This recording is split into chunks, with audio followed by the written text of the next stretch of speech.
Okay guys, I'm going to show you how to make these puppet dragons. Instantly unstable. The car pitched sideways, then became airborne.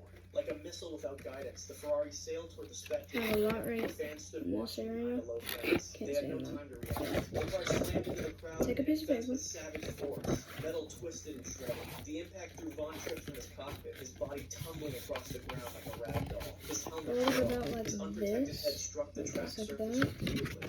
Keep This is folding described it as a scene of forward chaos like and that. horror. Blood stained the grass. The 15 Just keep on spectators doing lay that. dead or dying, their bodies broken by the impact of the Ferrari. I'm using cardstock. You can use whatever paper you want, Overwhelmed by the scale of the disaster. Von Tripp himself has as long as no it's His solid. neck had been broken in the violent ejection from the car. He had died instantly upon Just like contact that. with the ground. His body still warm as Now, officials reached. take The another race continued despite sheet. the tragedy. As cars roared past the Same accident, side. officials covered Von Tripp's body with tarpaulin. The German championship dreams. Now do the exact same thing, but make His it life cut short skinnier. at 33, and his title goes handed to his teammate Phil Hill, who became world champion that day. Ayrton Senna.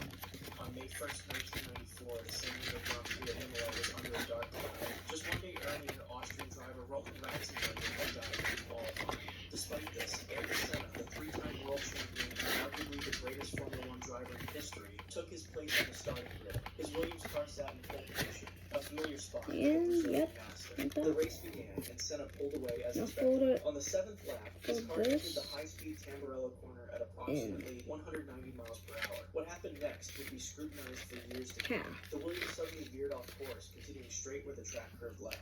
In the final seconds, telemetry showed Senna desperately trying to slow the Here. car. He managed to reduce his speed to about 135 miles per hour before impact, but it wasn't enough. The Williams slammed into the concrete And you can barrier just at an let go angle of that that proved fatal triangle. upon a piece of Do the same thing on this one. like a javelin, pierced through the carbon fiber helmet and into Senna's head. The right front tire and suspension assembly were driven back into the cockpit, striking his helmet with tremendous force. Blood pooled inside his helmet immediately. When medical teams reached him, Senna was still sitting in his car, motionless but alive. His head tilted slightly, blood seeping from underneath his visor. Track doctors performed an emergency tracheotomy at the scene, knowing Let every that second was triangulate. critical. The helicopter waited to transport him to Maggiore Hospital in Bologna. Though his heart was still beating, brain scans revealed devastating another injuries. At 6:40 p.m., doctors announced So, what millions feared. what you do is put it right here. 3 days of national mourning. An estimated 3 Grab million people something lined the streets of and Sao mark Paulo the for his funeral inside procession. The lines. driver who had seemed invincible on track was gone at 34. His legend immortalized I'll show on you. a fatal moment in Imola. Roland Ratzenberger. On April 30th, Put it on the 1994, the paper. qualifying session for the San Marino Grand Prix was underway at Imola. Roland Ratzenberger, an thicker Austrian one. driver competing in only his third Formula One Put it race, where was your pushing hand, hard in his Syntec Ford. At wherever your 34, dominant Ratzenberger was hand holding his is, rookies, having worked his way fits up through the in ranks of pretty good. motorsport with determination rather than fanfare. During his fast lap, Ratzenberger's car struck a curve at the Alta Minerale chicane. The impact damaged his front wing, but instead of returning to the pits, he continued his qualifying run. Engineers watching from the pit wall could see the wing wobbling precariously as the car sped down the straight. As he approached the Villeneuve curve at over 190 miles per hour, the compromised carbon fiber wing finally failed. In an instant, it folded under the car, eliminating all downforce and rendering the Syntec uncontrollable. Ratzenberger was now It's a little triangle. in a missile without guidance. The car Now what you want to add to this to help you? Add these little lines right here, number 1 right there, and number 2 right there. Add that. And then this is what we call wings. They're not literal wings, like bird wings. They're not those. These are just wings, what we call wings. Medical teams worked frantically, removing him from the wreckage and beginning CPR. A helicopter Do the waited exact to same thing on the other one, hospital but in make it Bologna. smaller. Despite their efforts, Ratzenberger was pronounced dead on arrival. The official cause was listed as a basilar skull fracture, an injury that would later lead to mandatory head and neck support devices in motorsport. His death, though soon overshadowed by Senna's the following day, marked the first fatality in a Grand Prix weekend in 12 years. Tom Price. On March 5th, 1977, the South African Grand Prix was underway at Kyalami. Tom Price. As your host, I have some rules. First, no showers longer than 5 minutes. This isn't a spa. Keep these. That's a rule. Put them somewhere. What you want to do? Tell me engagement ring shopping with your partner put a line Should be so fun. I've right always here, wanted an oval diamond engagement right ring. there, Figuring out the right and setting used to from overwhelm me. Blue right Mouse Creative there, Studio makes it so simple. Pick your and diamond, right choose your there. setting, and see your dream engagement ring come to life instantly. I Do that. played around until I found the exact ring that I wanted, and it completely put my mind at ease. If you stop by a showroom, they have magnetic loose diamonds so you can mix and match in person. That should look like That's how this. ring shopping should be. It made finding my perfect shape and style feel effortless. Price, a talented Welsh driver for the Shadow team, was known for his natural speed and fire combination. At 27, he was considered a future champion by Don't do Hamilton anything Paddock. until I His show career you, just began to because flourish in the dangerous world of 1970s Formula One. On lap 22, Renzo's this is what it should look like the at track the end. with a minor engine fire.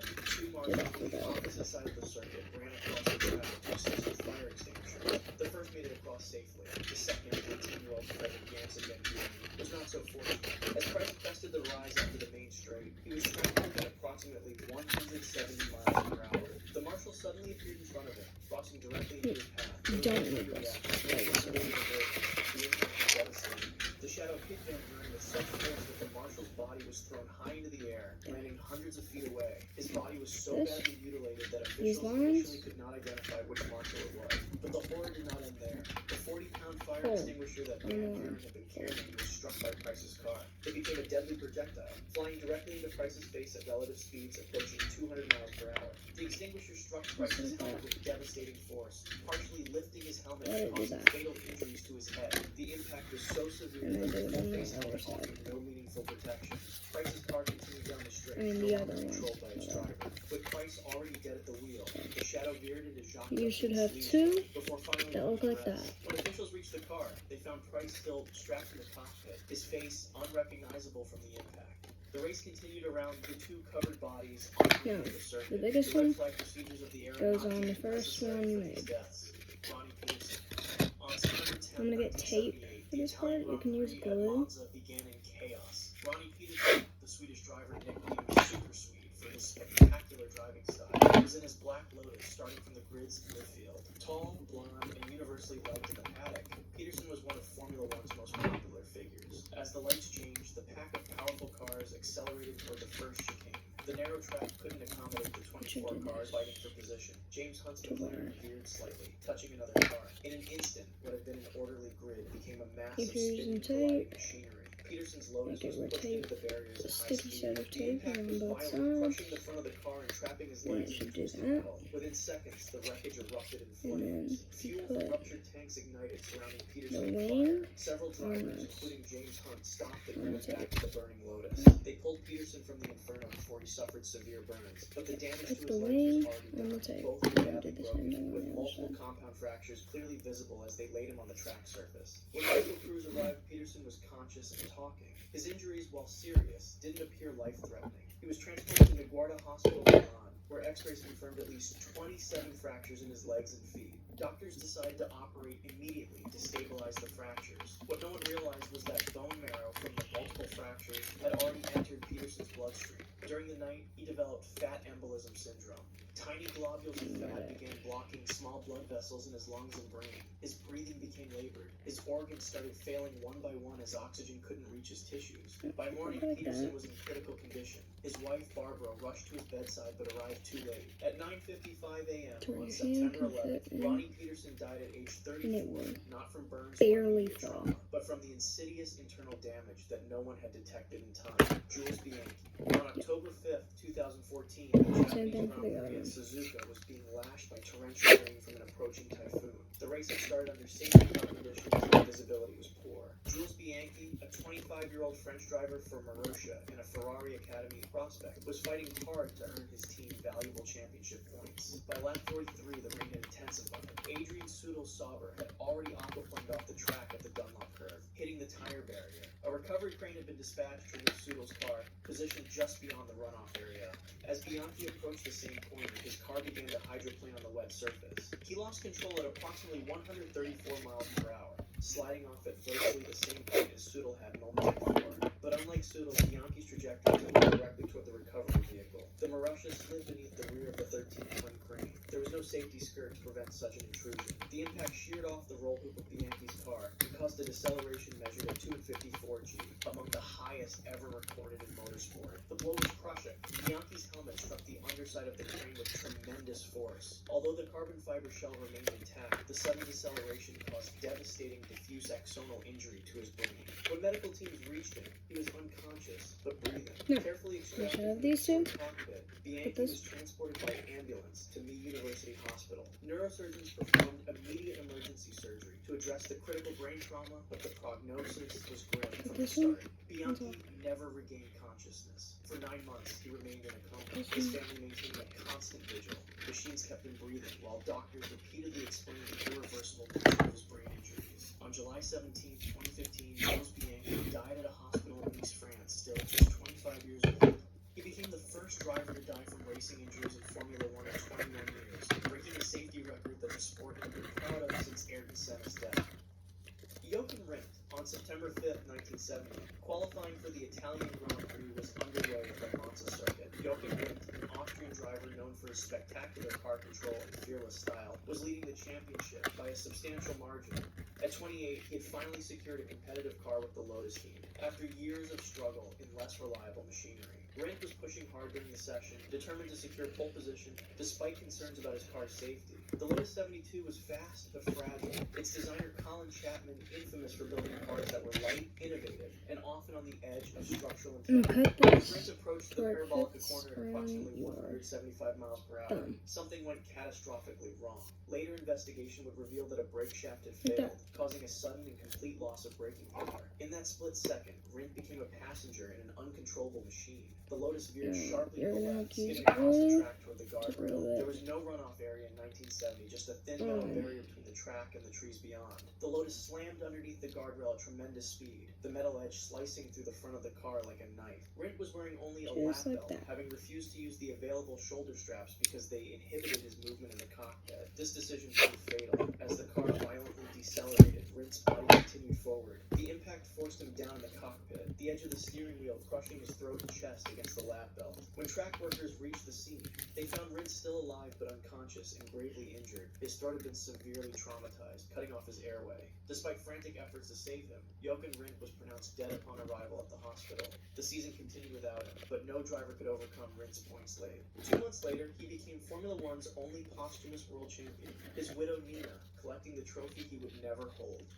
Francois Sever.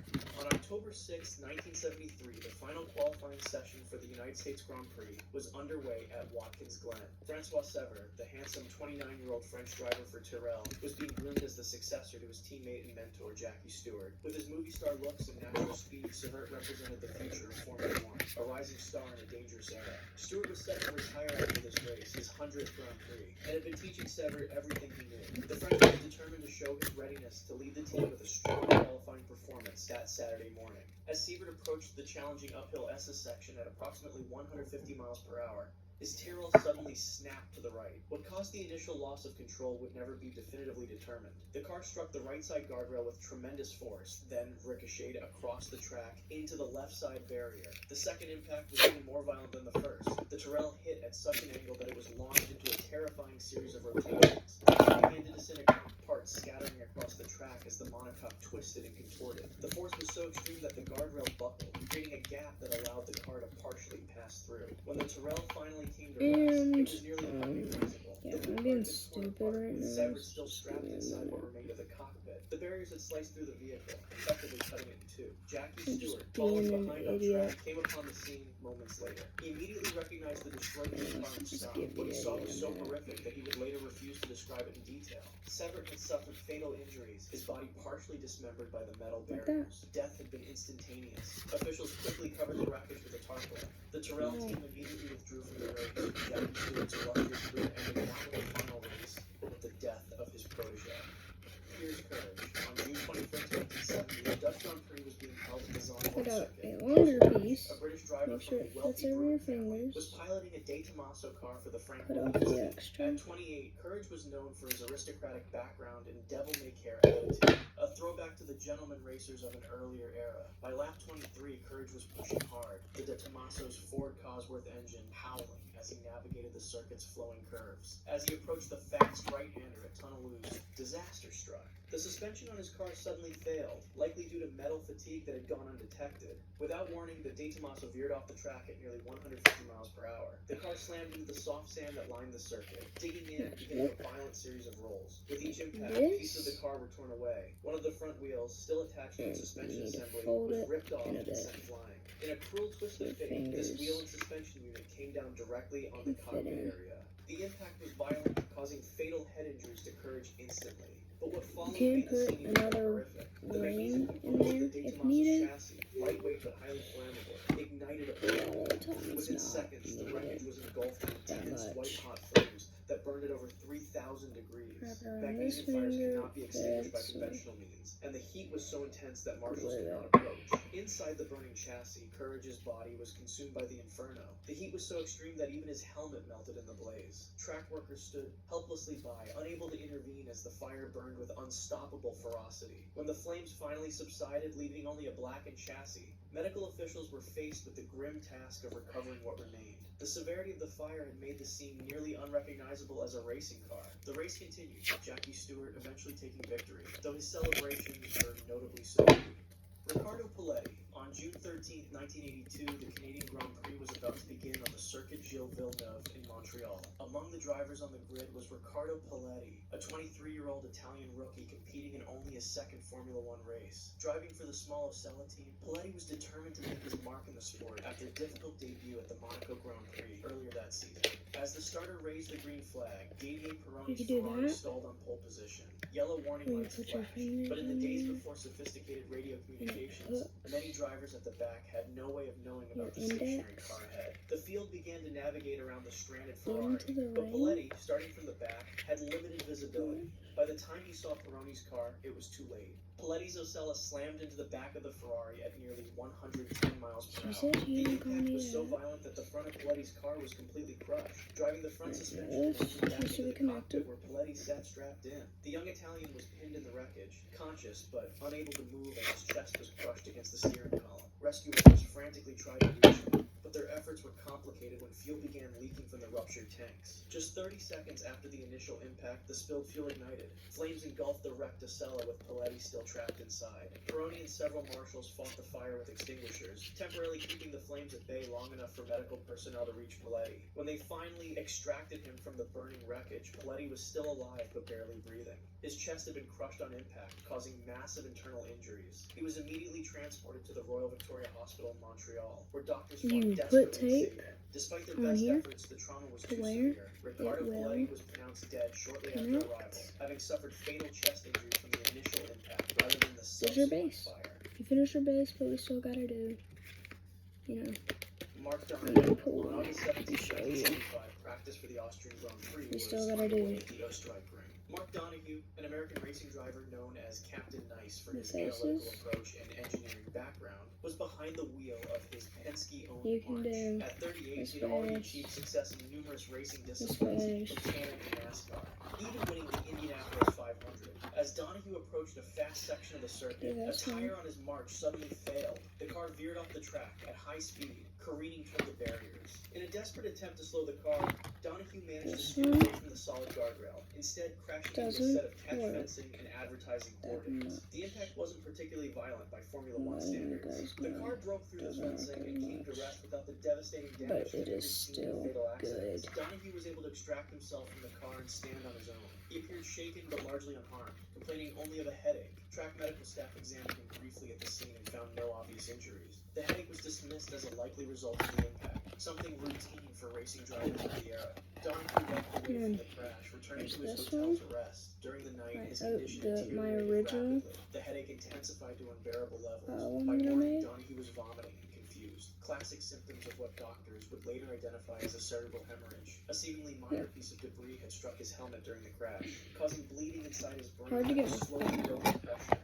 By the time he reached the hospital in Pause, Donohue was in and out of consciousness. Surgeons operated immediately to relieve the pressure on his brain, but the internal damage was too extensive. Mark Donohue died 2 days after the accident without regaining consciousness. The delayed nature of his fatal injury leaving teammates and friends in shock. What had seemed like a minor incident had claimed one of racing's most respected figures through an invisible, creeping I'll death. show my face for Patrick this. Depailler. On Actually, August 1st, 1980, the Hockenheim of Germany was quiet except for basically the just sound of a single draw, Formula One car. Patrick Depailler, the 35-year-old I French don't driver known think I for his have anything flamboyant else driving style and passion need for to motorcycles, tell was you. conducting a private test session for the Alfa Romeo team. The weekend's That's all German I'm Grand telling Prix you. was approaching, and Depailler was determined to improve the car's setup. The Hockenheim circuit of 1980 was a fearsome track with long straights cutting through dense forests. The most challenging section was the Oostkurve, a fast left-hand bend that required absolute precision and commitment. Drivers approached it at over 170 miles per hour with only thin barriers separating them from the trees beyond.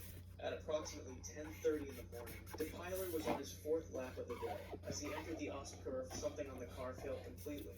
Later investigation suggested a suspension component had broken, though some speculated that a tire failure was to blame. Whatever the cause, the result was the same. The Alfa Romeo became instantly uncontrollable at maximum speed. The car snapped sideways, then became airborne. For a brief moment, the red machine flew through the air before slamming into the oncoming barriers with devastating force. The impact was so violent that the car disintegrated, pieces scattering across the track and into the forest. The cockpit section, with Depailler still strapped inside, came to rest against the mangled barriers. There was no fire, but the damage to the car and driver had already been done. The impact forces had caused massive trauma to Depailler's body, crushing his chest and head. When track workers reached the wreckage, they found Depailler motionless. There was no need for medical intervention. The force of the crash had killed him instantly. His body remained in the twisted cockpit, his hands still gripping the steering wheel, a final testament to a racer who never lifted off the throttle. The irony was not lost on those who knew him. Depailler, a man who had survived countless motorcycle accidents and previously broken both legs in a hang-gliding crash, had died while testing safety improvements to a car that ultimately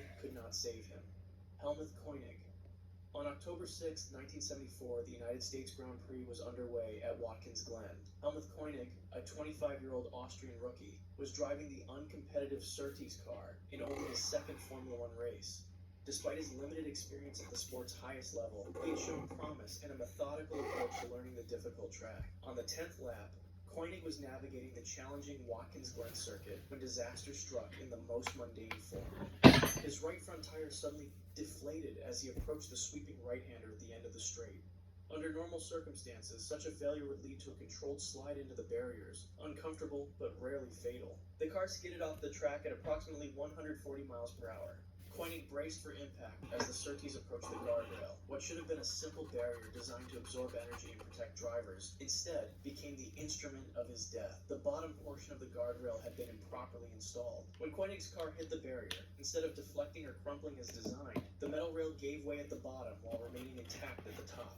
This created a deadly guillotine effect. The Surtees slid underneath the top portion of the guardrail with terrible precision. The metal edge of the barrier struck the cockpit exactly at Koenig's eye level. In an instant, the top of his helmet and his head were severed cleanly from his body. When track marshals reached the scene seconds later, they were confronted with a horror beyond imagination. Koenig's body remained strapped in the driving position, the safety harness having functioned perfectly to keep his torso in place. But where his head should have been, there was nothing. The race continued as Koenig's covered body was removed from the track. The public announcement merely stated that the Austrian had been involved in an accident, the Jane Mansfield crash incident.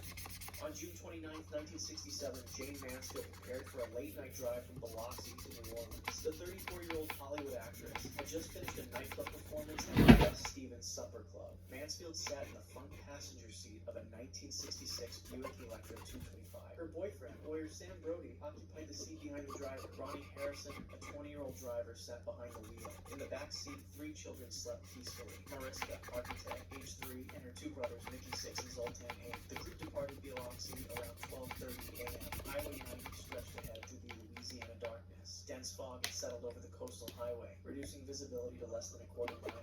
The Buick's headlights cut through the humid air as Harrison maintained highway speed. Mansfield wore a blonde wig and had been drinking earlier in the evening. The children remained asleep in the back seat, unaware of the journey ahead. Around 2:25 a.m., the Buick approached a construction zone near Slidell, Louisiana. A truck ahead was spraying pesticide to control the mosquito population, creating additional fog and reducing visibility even further. The spray truck moved slowly, about 15 miles per hour, with a large tank trailer following behind it. Warning signs and flares marked the construction area, but the dense fog obscured them from approaching traffic. Harrison failed to see the slow-moving vehicles ahead. The Buick was traveling approximately 70 miles per hour when it approached the rear of the tractor trailer. The fog had become so thick that the truck's taillights were barely visible. Harrison had less than 2 seconds to react once he spotted the obstacle ahead. The Buick struck the rear of the trailer at nearly full highway speed. The car's front end dove underneath the trailer's rear bumper. The trailer's underside, positioned at exactly the height of the car's roof line, acted like a blade. The impact sheared off the entire top portion of the Buick's passenger compartment. The roof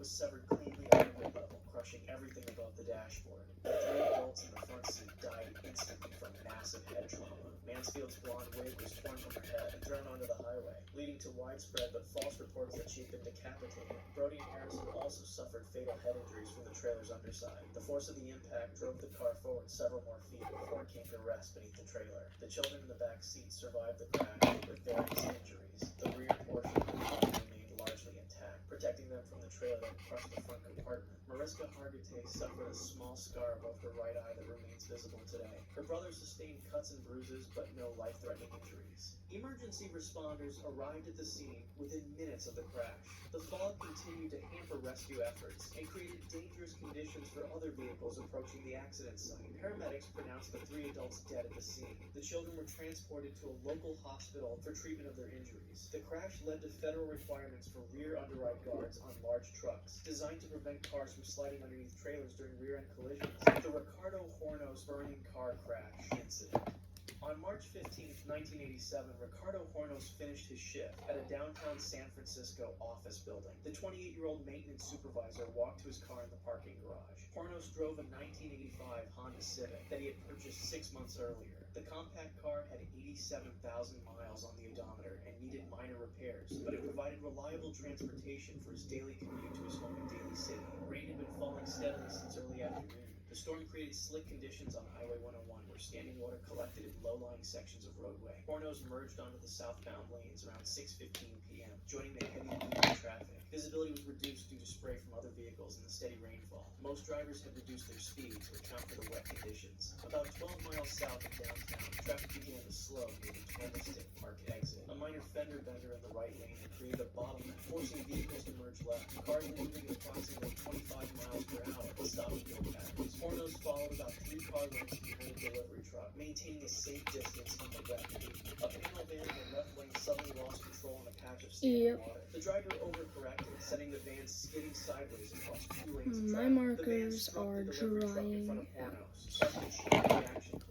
The truck jackknifed into I'm gonna have Hornos' to buy Honda, some new pushing it into the ones. concrete center barrier at about 35 miles per hour. The impact with the barrier ruptured the Honda's fuel tank. Gasoline spilled onto the hot exhaust system and ignited immediately. Flames spread rapidly under the car and began entering the passenger compartment through gaps in the floor pan. Dense black smoke filled the interior within seconds, making it impossible for Hornos to see the door handles or window controls. Hornos tried to open the driver's door, but the impact had jammed the mechanism. The door handle moved freely but would not engage the latch. He attempted to roll down the window using the manual crank, but the handle had broken off during the collision. Hornos then tried to reach across to the passenger door, but his seatbelt had locked in place and would not release. The buckle appeared to be functioning normally, but the mechanism would not disengage under pressure. The fire spread rapidly through the engine compartment and began melting the plastic dashboard components. Toxic fumes from burning vinyl and foam filled the car's interior. Hornos covered his nose and mouth with his shirt sleeve, but the smoke continued to penetrate his lungs. He could hear other drivers outside attempting to break the windows with tools and rocks from the roadside. 2 truck drivers stopped their vehicles and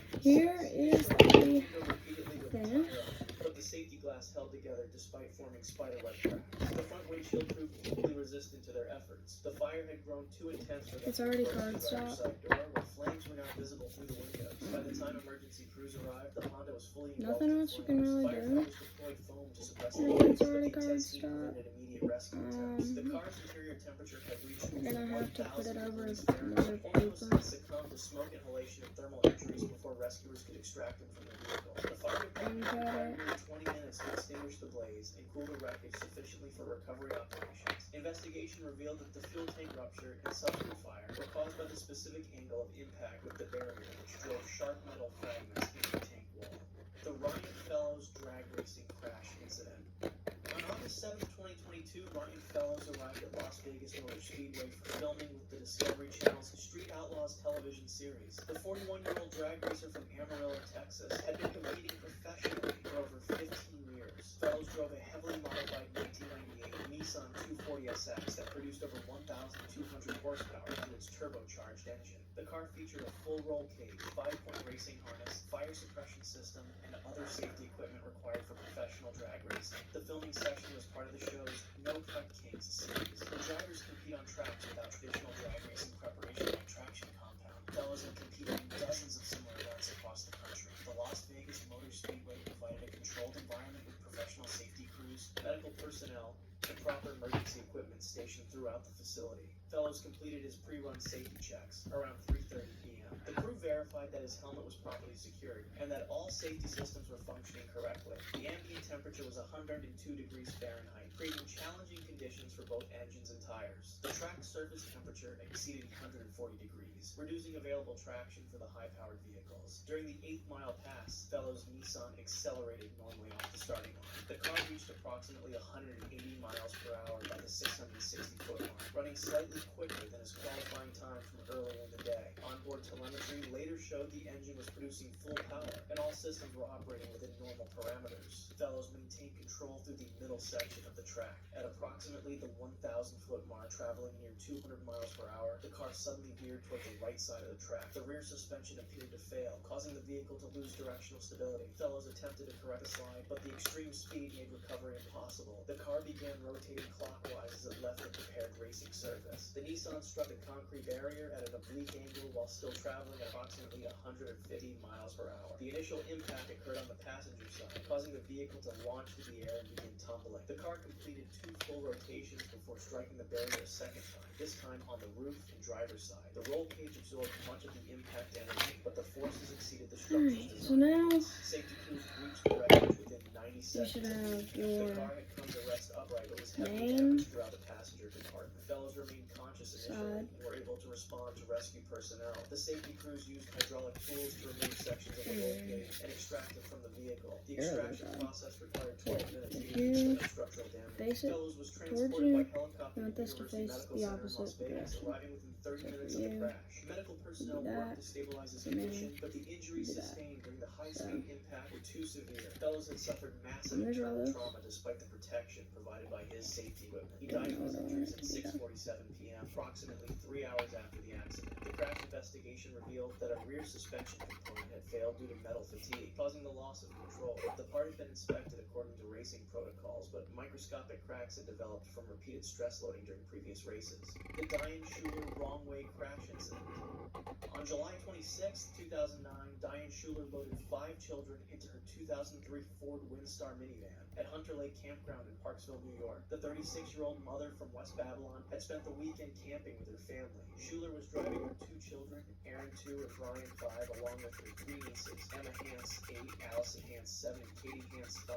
The children had enjoyed swimming and hiking during the weekend getaway and were looking forward to returning home. Schuler began to drive home around 9:30 a.m. The route would take them south on Route 17 through the Catskill Mountains before connecting to other highways leading back to Long Island. Schuler had made this drive many times before and was familiar with the roads. She stopped at a McDonald's in Liberty, New York around 10:30 a.m. to purchase breakfast for the children and use the restroom. Video surveillance from the McDonald's showed Schuler appeared normal during the stop. She walked steadily, interacted normally with the cashier, and helped the children with their food. The group spent about 15 minutes at the restaurant before continuing their journey. Schuler purchased coffee, and the children ate Egg McMuffins and hash browns during the stop. Around 11:37 a.m., Schuler stopped at a Sunoco gas station in Liberty. She purchased a bottle of Absolute vodka and some orange juice. Surveillance cameras captured her making these purchases alone, while the children remained in the minivan.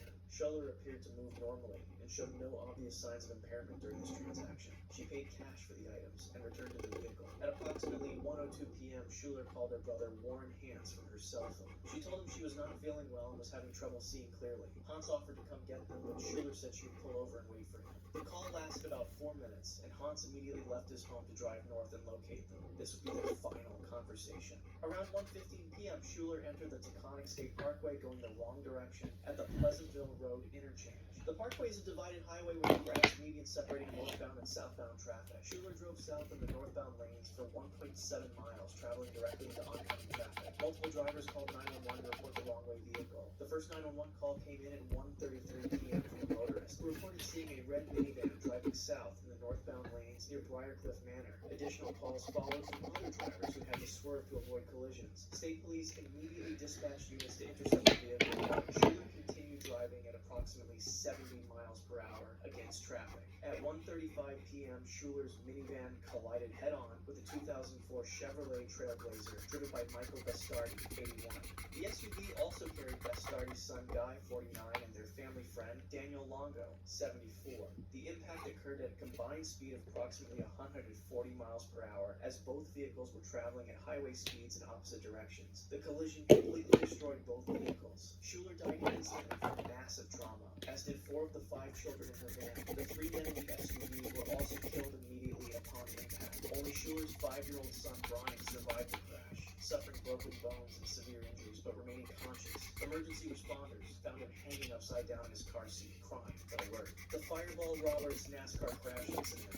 On May 24, 1964, Glenn Fireball Roberts arrived at Charlotte Motor Speedway for the World 600 race. The 35-year-old NASCAR champion from Daytona Beach, Florida, had won 33 races in his career and was considered one of the sport's most skilled drivers. Roberts drove a white and gold Ford Galaxy 500 for Holman Moody Racing, one of NASCAR's premier teams. The car featured a 427 cubic inch V8 engine producing over 400 horsepower and could reach speeds exceeding 150 miles per hour on Charlotte's High Bank Oval. Safety equipment in 1964 in NASCAR was minimal compared to modern standards. Roberts wore a standard helmet and seatbelt, but roll bars were primitive. Fire suppression systems did not exist. The fuel cell was a basic metal tank mounted in the trunk area without modern safety bladders or foam filling. Drivers wore cotton uniforms that provided little protection against fire. The cars carried no onboard fire extinguishers or emergency shut-off systems. The race began at 6 p.m. under overcast skies with temperatures in the mid-80s. Roberts started from the 3rd position and quickly moved toward the front of the field. His Ford handled well in the early laps. He was running in 2nd place when the first caution flag appeared on lap 7. Roberts had been averaging over 140 miles per hour on the 1.5-mile tri-oval, maintaining close contact with the freshman.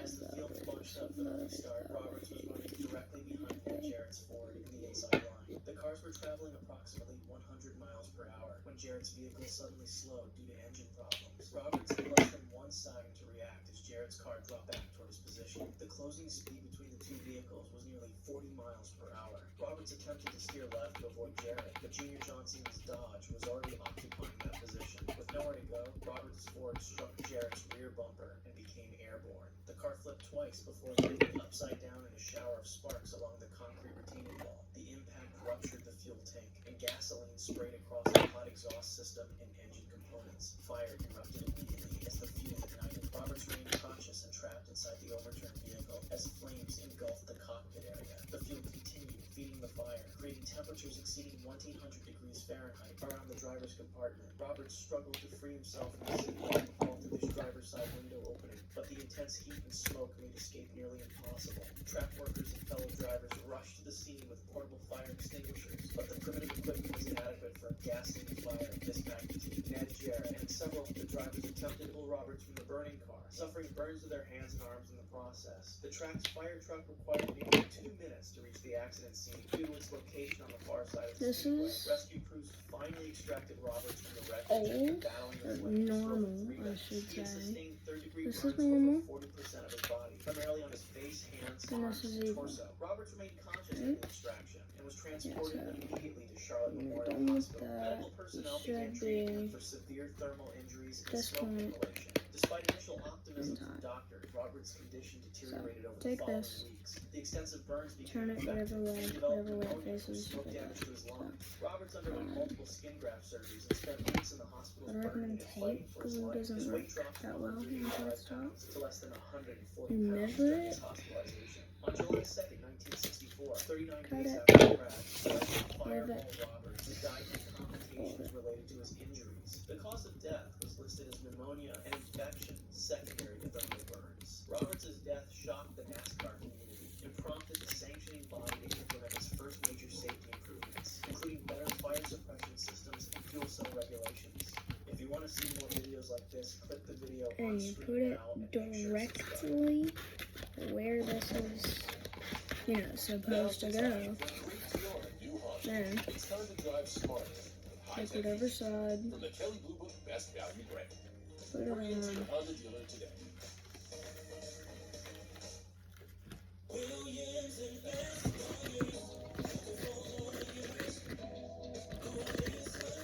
These guys won't make promises that they can't keep. It's not an attorney and client situation. It's family, and I love that about them.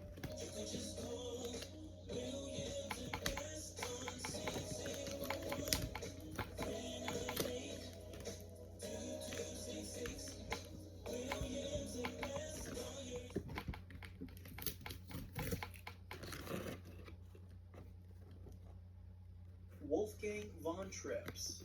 In September 1961, the Italian Grand Prix at Monza drew the elite of Formula One racing. Among them was Count Wolfgang von Trips, a German nobleman whose aristocratic background seemed at odds with the dangerous world of motor racing. Von Trips was just 2 races away from securing the world championship for Ferrari, a position that would put him at the center of attention that weekend. On lap 2 of the race, Von Trips' Ferrari was traveling at over 150 miles per hour on the approach to the Parabolica curve. Alongside him was Jim Clark's Lotus. In a split second, their wheels touched. The contact was minimal, but at such speeds it was disastrous. Von Trips' Ferrari became instantly unstable. The car pitched sideways, then became airborne. Like a missile without guidance, the Ferrari sailed toward the spectator. The fans stood watching behind a low fence. They had no time to react. The car slammed into the crowd and fence with savage force. Metal twisted and shredded. The impact threw Von Trips from his cockpit, his body tumbling across the ground like a rag doll. His helmet tore off. His unprotected head struck the track surface repeatedly. Witnesses described a scene of chaos and horror. Blood-stained grass. 15 spectators lay dead or dying, their bodies broken by the impact of the Ferrari or sliced by its metal components. Emergency services were overwhelmed by the scale of the disaster. Von Trips himself lay motionless on the track. His neck had been broken in the violent ejection from the car. He had died instantly upon impact with the car. His body still warm as officials reached him. The race continued despite the tragedy. Cars roared past the accident scene. Officials covered Von Trips' body with a tarpaulin. The Germans' championship dreams ended there on the Monza asphalt. His life cut short at 33, and his title hopes handed to his teammate Phil, who became world champion that day. Ayrton Senna. On May 1st, 1994, the San Marino Grand Prix at Imola was under a dark cloud. Just one day earlier, Austrian driver Roland Ratzenberger had died during qualifying. Despite this, Ayrton Senna, the 3-time world champion and arguably the greatest Formula One driver in history, took his place on the starting grid. His Williams car sat in pole position, a familiar spot for the Brazilian master. The race began and Senna pulled away as expected. On the 7th lap, his car entered the high-speed Camarilla corner at approximately 190 miles per hour. What happened next would be scrutinized for years to come. The Williams suddenly veered off course, continuing straight where the track curve left. In the final seconds, telemetry showed Senna desperately trying to slow the car. He managed to reduce his speed to about 135 miles per hour before impact, but it wasn't enough. The Williams slammed into the concrete barrier at an angle that proved fatal. Take it. A piece of the suspension broke. Take a piece of paper. Like a javelin. It's very important. Fiber helmet and hit Senna's head. The right front tire and suspension assembly were driven back into the cockpit, striking his helmet with tremendous force. Blood pooled inside his helmet immediately. Now look When above medical it. teams reached him, Senna was still sitting in his car, motionless but alive. His head tilted slightly, blood seeping from underneath his visor. Track doctors performed an emergency tracheotomy at the scene, knowing every second was critical. The helicopter waited to transport him to Maggiore Hospital in Bologna. Though his heart was still beating, brain scans revealed devastating injuries. At 6:40 p.m., doctors announced what millions feared. Ayrton Senna was dead. Brazil declared the 3 days of national mourning. An estimated 3 million people lined the streets of Sao Paulo for his funeral procession. The driver who had seemed invincible on track was gone at 34, his legend immortalized in that final fatal moment at Timber Hill. Roland Ratzenberger. On April 30th, 1994, the qualifying session for the San Marino Grand Prix was underway at Imola. Roland Ratzenberger, an Austrian driver competing in only his 3rd Formula One race, was pushing hard in his Simtek Ford. At 34, Ratzenberger was older than most rookies, having worked his way up through the ranks of motorsport with determination rather than fanfare. During his fast lap, Ratzenberger touched the impact damaged his front wing, but instead of returning to the pits, he continued his qualifying run. Engineers watching from the pit wall could see the wing wobbling precariously as the car sped down the straight. As he approached the real move curve at over 190 miles per hour, the compromised carbon fiber wing finally should know what to do with those folded under the car, eliminating all downforce and rendering the Simtek uncontrollable. Ratzenberger was now merely a passenger in a vessel without guidance. The car veered sharply to the right. Onboard telemetry recorded a momentary desperate correction on the steering wheel before impact. It was futile. The Simtek slammed into the concrete wall. If you weren't here whenever we did the impact was wings, so violent that Ratzenberger's head snapped forward against then the cockpit, causing a backward sorry. skull fracture. The safety harness that kept him in we'll the car go back became the and mechanism check of fatal out what we injury did as with his the body stayed wings fixed, while his head first, moved and then violently come forward. When marshals back reached the to scene, this Ratzenberger was point motionless, of the his video. head tilted at an unnatural angle. Medical teams worked frantically, removing him from the wreckage and getting CPR. A helicopter waited nearby to evacuate him to Madrid Hospital. Despite their efforts, Ratzenberger was pronounced dead on arrival. The official cause was listed as a basilar skull fracture, an injury that would later lead to mandatory head and neck support devices in motorsport. His death, though soon overshadowed by Senna's the following day, marked the first fatality in a Grand Prix weekend in 12 years. Tom Price. On March 5th, 1977, the South African Grand Prix was underway at Kyalami. So- Tom Price, a talented Welsh driver for I'm the gonna Shadow take Team, this was known for his natural speed and quiet and put it in determination. here. At 27, he was considered a future champion by many in the paddock, his career just beginning to flourish in the dangerous world of 1970s Don't put it Formula One. in. On lap 22, Renzo Zorzi's car pulled off the track with a minor engine failure. Two marshals That's from a the color. opposite side of the circuit ran across the track to Yeah. assist the fire extinguishers. The first made it across safely. The Don't second, want to, you don't have to, was not so fortunate. As Price crested the rise after the main street, he was traveling at approximately 170 miles per hour. The marshal suddenly appeared in front of him, crossing directly into the impact. There was no time to react, no possibility of avoidance. The impact was devastating. The dragon? With such force that the marshal's body was thrown high into the air, landing hundreds of feet away. His body was so badly mutilated that officials initially could not identify which marshal it was. But the horror did not end there. The 40-pound fire extinguisher that Van Buren had been carrying was struck by Price's car. It became a deadly projectile, flying directly into Price's face at relative speeds approaching 200 miles per hour. The extinguisher struck Price's head with devastating force, partially lifting his helmet and causing fatal injuries to his head. The impact was so severe that the full-face helmet offered no meaningful protection. Price's car continued down the straight, no longer controlled by its driver. With Price already dead at the wheel, the Shadow veered into Jacques Lafitte's Ligier, before finally coming to rest. When officials reached the car, they found Price still strapped in the cockpit, his face unrecognizable from the impact. The race continued around the two covered bodies on and near the circuit, the red flag procedures of the era not deemed necessary for these deaths. Ronnie Peterson. On September 10, 1978, the Italian Grand Prix at Monza began in chaos. Ronnie Peterson, the Swedish driver nicknamed Super Speed for his spectacular driving style, was in his Black Lotus starting from the woods in midfield. Tall, blonde, and universally liked in the paddock, Peterson was one of Formula One's most popular figures. As the lights changed, the pack of powerful cars accelerated toward the first chicane. The Now narrow I track have couldn't this. accommodate the 24 cars fighting for position. James Hunt's McLaren veered slightly, touching another car. In an instant, what had been an orderly field became a mass of spinning, colliding machinery.